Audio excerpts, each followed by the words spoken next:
যদি আবার এই এই এই সিরিয়ালটা হলো আমার নেগেটিভ, তাই তো, এটা নেগেটিভ সাইড,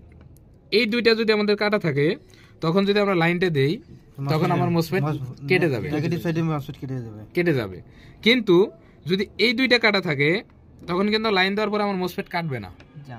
মোসফেট কাটবে না। যদি এই দুইটা কাটা থাকে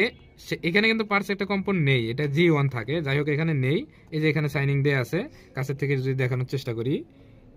এই যে G1 এর মাধ্যমে এখানে দেয়া আছে, G1 সাইনিং দেয়া আছে, দেখেন তো এইখানে একটা G1 থাকে, এই দুইটার ভিতরে যদি একটা কাটা থাকে সেক্ষেত্রে লাইন দেওয়ার সঙ্গে সঙ্গে মোসফেটটা কাটবে না, কিন্তু কি জাম হয়ে যাবে। এইটা আমরা বুঝি না, যে অনেক সময় দেখা যায় কি ব্যাপার, লাইন তো ঠিক আছে, লাইন দেওয়ার সময় মোসফেটও কাটে না, কিন্তু মোটরটা জাম হয়ে যায়। তো